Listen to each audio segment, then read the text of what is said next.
அனைவருக்கும் வணக்கம். இது நம்ம சேனல் க்ரோ எக்ஸ்பர்ட். இன்னைக்கான மார்க்கெட் அப்டேட் பற்றி தான் பார்க்க போகிறோம். பிஃபோர் தட் டிஸ்க்ளைமர், நம்ம சிபி ரெஜிஸ்டர்ட் அட்வைசர் கிடையாது. எந்த ஒரு பை ஆர் செல் டிசிஷன் நம்ம கொடுக்குறதும் கிடையாது. இந்த என்டையர் வீடியோவே எஜுகேஷனல் பர்பஸ்க்காண்டி மட்டுமே.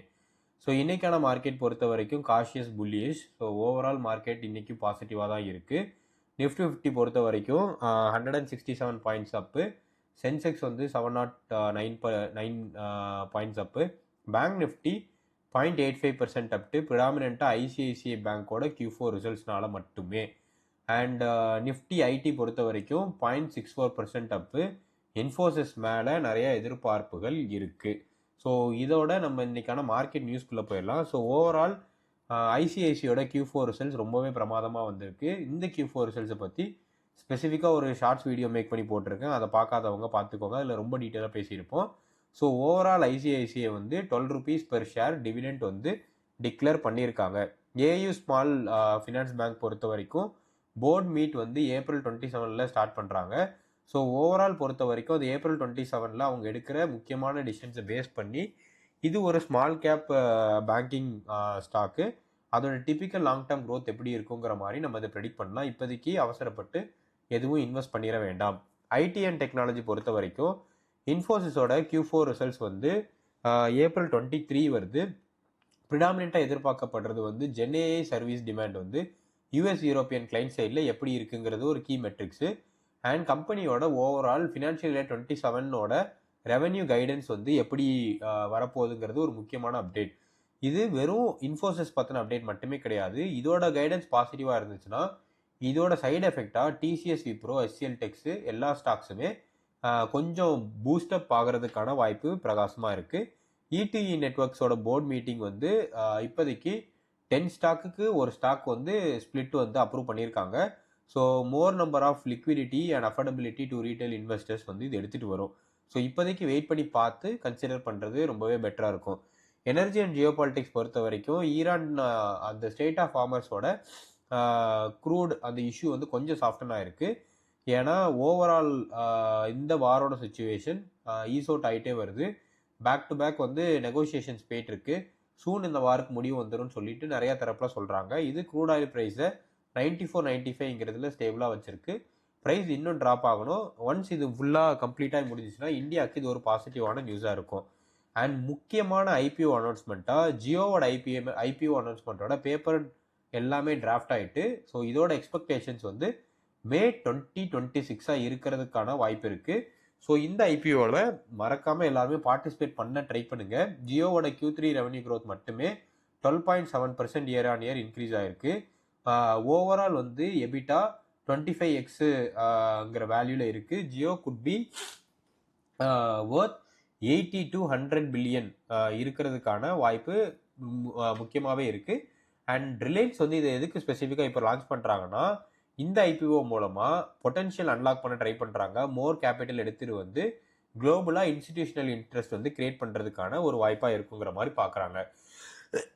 ட்ரெண்ட் பொறுத்த வரைக்கும் ஃபஸ்ட்டு எவர் போனஸ் ஷேர் வந்து அனௌன்ஸ் பண்ணலாமா அப்படிங்கிற டிஸ்கஷன் வந்து April 22 அதாவது நாளைக்கு நடக்கிற போர்ட் மீட்டிங்கில் இதை டிசைட் பண்ணுவாங்க. நாளைக்கு வந்து குறிப்பாக ஃபினான்ஷியல் இயர் 2026 ரிசல்ட்ஸ் பற்றியும் இந்த போனஸ் ஷேர்ஸ் பற்றியுமே ப்ரிடாமினண்ட்டாக பேசிக்கிறதுக்கான வாய்ப்பு இருக்குது.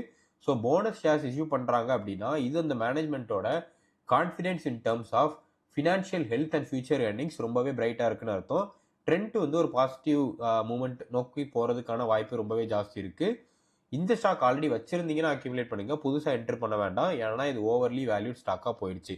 ஸோ மார்க்கெட் ஆல்ரெடி சொல்லியிருந்தேன் ஓவரால் கொஞ்சம் பாசிட்டிவாக போய் ஆல்மோஸ்ட் வந்து பாசிட்டிவ் சென்டிமெண்ட்டில் தான் இன்றைக்கி முடிஞ்சிச்சு.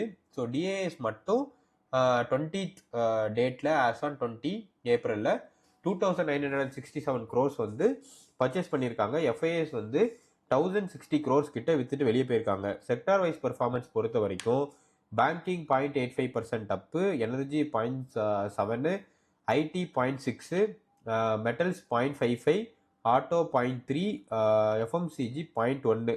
ஃபார்மா வந்து ஃப்ளாட்டாக ட்ரேட் ஆச்சு. ரியல் எஸ்டேட் ஸ்டாக்ஸ் வந்து -0.1% டவுன். ஸோ ஓவரால் மிடில் ஈஸ்டோட வாட்டென்ஷன் ஈஸோட் ஆகுது. Q4 earnings of banking sector stocks வந்து ஒரு நல்லாவே பெட்டரான இதில் இருக்குது. ஏஷியன் மார்க்கெட்டு ஓரளவுக்கு பாசிட்டிவாக இன்னைக்கான மார்க்கெட்டில் ஓப்பன் ஆயிருக்கு. ஸோ இன்னைக்கான டாப் மூவர்ஸ்னு பார்த்தீங்கன்னா of course ICICI bank, Adani ports வந்து டைரக்டாக link to this geo political situation. எப்போல்லாம் வார் டென்ஷன் கம்மியாகுதோ அதானி போர்ட் வந்து கொஞ்சம் இன்க்ரீஸ் ஆகும், வார் டென்ஷன் ஜாஸ்தி ஆகும்போது அதானி போர்ட் ட்ராப் ஆகும். ட்ரெண்ட் வந்து ஒரு பிக்கப் எடுத்திருக்கு. ப்ரிடாமினெண்ட்டாக இந்த ஸ்டாக் போனஸை கன்சிடர் பண்ணியும் அதோட ஸ்ட்ராங்கான ஃபியூச்சர் ரெவன்யூ க்ரோத்தையும் பேஸ் பண்ணி பாரத் எலக்ட்ரானிக்ஸு கண்டினியூஸாக டிஃபென்ஸில் ஒரு நல்ல ஸ்ட்ராங்கான பாசிட்டிவ் மொமெண்டம் இருக்குது. ஆல்ரெடி இந்த ஸ்டாக் நீங்கள் வச்சுருந்தீங்க அப்படின்னா தாராளமாக அக்யூமுலேட் பண்ணுங்கள். புதுசாக வச்சுருக்கீங்கன்னா பாரத் எலக்ட்ரானிக்ஸ் பற்றி ஒரு தனியாக வீடியோ மேக் பண்ணி போடுறேன். அந்த வீடியோ பார்த்துட்டு நீங்கள் இன்வெஸ்ட் பண்ணலாமா வேண்டாமா, இது உங்களுக்கு சூட் ஆகுமான்னு கன்சிடர் பண்ணிக்கோங்க. இன்ஃபோசிஸ் பொறுத்த வரைக்கும் Q4 ரிசல்ட்ஸ் வந்து April 23 வர்றதுக்கான வாய்ப்பு இருக்குது. ஓவரால் பீப்புள் வந்து இந்த ஸ்டாக்கு 85% பொட்டன்ஷியல் அப்சைட் போகிறதுக்கான வாய்ப்பு இருக்குங்கிற மாதிரி தான் நிறைய ஃபினான்ஷியல் எக்ஸ்பர்ட்ஸ் வந்து சிக்னல் கொடுத்துருக்காங்க. பட் ஸ்டில் ரிசல்ட்ஸ் வரட்டும், வெயிட் பண்ணி பார்த்து இது எப்படி போகுதுங்கிற மாதிரி டிசைட் பண்ணிக்கலாம். HDFC பேங்க் பொறுத்த வரைக்கும் ப்ராஃபிட் புக்கிங் வந்து ஹெவியாக நடந்துட்டு இருக்கு. ஸோ இந்த ஸ்டாக்ஸ் வந்து ஒரு லைட்டர் நோட்டுக்கு டிப் ஆயிருக்கு. ஃபண்டமெண்டல்ஸ் ரொம்பவே ஸ்ட்ராங்காக இருக்கு. ஸ்டாக்குமே என்ன பொறுத்த வரைக்கும் ரொம்ப கன்சிடரபிள் ரேஞ்சில் இருக்குது, தாராளமாக கன்சிடர் பண்ணிக்கோங்க. டைட்டன் பொறுத்த வரைக்கும் கோல்டுக்கான டிமாண்ட் என்னதான் ஜாஸ்தி இருந்தாலும் பர்ச்சேசிங் கெப்பாசிட்டி வித் பீப்புள் வந்து ரொம்பவே ஸ்லோ டவுன் ஆயிருக்கு. ஏன்னா கோல்டோட ப்ரைஸ் வந்து ரொம்ப ஹெவியாக இன்க்ரீஸ் ஆயிருக்கு. டைட்டன் இதை வந்து ஆன்டிசிபேட் பண்ணி 18 கேரட் 9 கேரட்டு இந்த மாதிரியான கோல்டு செக்டாருக்குள்ளேயும் இறங்கிட்டாங்க. ஸோ பொறுத்திருந்து பார்க்கலாம். இப்போதைக்கு இது ஓவர்லி ப்ரைஸ் ஸ்டாக்காக இருக்குது, கொஞ்சம் வெயிட் பண்ணி பார்த்து கன்சிடர் பண்ணிக்கலாம். க்ரூட் ஆயில் டிமாண்டை பேஸ் பண்ணி எல்லா ஆட்டோமொபைல் ஸ்டாக்ஸுமே ப்ரெஷரில் இருக்குது. இது வந்து மகேந்திரா அண்ட் மகேந்திராவுமே அஃபெக்ட் பண்ணியிருக்கு. இவி செக்டாருக்கு பேஸ் பண்ணி தான் இது மூவ் ஆக வாய்ப்பு இருக்குது. ஸோ எஸ்இவியில் இவியோட டிமாண்ட் எப்படி இருக்குங்கிறத பேஸ் பண்ணி இது வரும். நிறைய பேர் ப்ராஃபிட் புக் பண்ணிட்டு இருக்காங்க இப்போ இருக்கிற சுச்சுவேஷனில். ஃப்ரெஷ்ஷாக எந்த ஒரு பாசிட்டிவ் நியூஸுமே மகேந்திரா அண்ட் மகேந்திராவில் இப்போதைக்கு இல்லை. ஸோ வெயிட் பண்ணி பார்க்கலாம். ஸ்டாக் டு வாட்ச் பொறுத்த வரைக்கும் ஐசிஐசிஐ பேங்க் கன்சிடர் பண்ணலாமா, HDFC பேங்க் கன்சிடர் பண்ணலாம் அப்படின்னு என்ன கேட்டிங்கன்னா, நீங்கள் ஆல்ரெடி ஒரு ஸ்டேபிளான இன்வெஸ்டராக இருந்தீங்கன்னா ஐசிஐசிஐ பேங்க் கன்சிடர் பண்ணுங்கள். பிகினர் இன்வெஸ்ட்மெண்ட்டில் இருக்குது அப்படின்னா HDFC வந்து கன்சிடர் பண்ணுங்கள். ஐடி செக்டார் பொறுத்த வரைக்கும் இன்ஃபோசிஸ் வந்து நோட் பண்ணுங்கள். ப்ரீ ரிசல்ட் பிளே வந்து இப்போ கொஞ்சம் ஜாஸ்தியாக இருக்கும். ஆஃப்டர் ரிசல்ட் வந்து இந்த ஸ்டாக் எப்படி போகுங்கிற மாதிரி தெரியும். நிறைய அனலிஸ்ட் சொல்கிறது என்னென்னா 1650+ இந்த ஸ்டாக் போகிறதுக்கான வாய்ப்பு ரொம்பவே இருக்குது. ரிலையன்ஸ் இண்டஸ்ட்ரி பொறுத்த வரைக்கும் இப்போதைக்கு ஜியோ IPO வந்து வருது. அண்ட் ஆல்சோ வந்து இந்த ஸ்டாக் வந்து energy sector stock, crude oil prices இது எல்லாமே இஷ்யூ எல்லாம் முடிஞ்சதுக்கப்புறம் இந்த ஸ்டாக்கோட பொட்டன்ஷியல் அன்லாக் ஆகிறதுக்கான வாய்ப்பு ரொம்பவே ஜாஸ்தியாக இருக்குது. ஸ்டாக் 1200 1250 கீழே இருந்துச்சுன்னா தாராளமாக கன்சிடர் பண்ணுங்கள். பாரத் எலக்ட்ரானிக்ஸ் ஆல்ரெடி சொல்லியிருந்தேன், டிஃபென்ஸ் செக்டாரில் ஒரு நல்ல ஸ்டாக்கு, இப்போதைக்கு நீங்கள் இதை கன்சிடர் பண்ணலாம். ஸ்டாக் டு அவாய்டுன்னு சொல்ல மாட்டேன், ஜஸ்ட் வெயிட் டு கன்சிடர் வந்து HDFC bank, Titan, Bharti Airtel. So Airtel நான் ஏன் இப்போதைக்கு கொஞ்சம் வெயிட் பண்ணுங்கன்னா ஸ்டாக் வந்து உண்மைக்குமே ஓவர்லி வேல்யூடாக இருக்குது.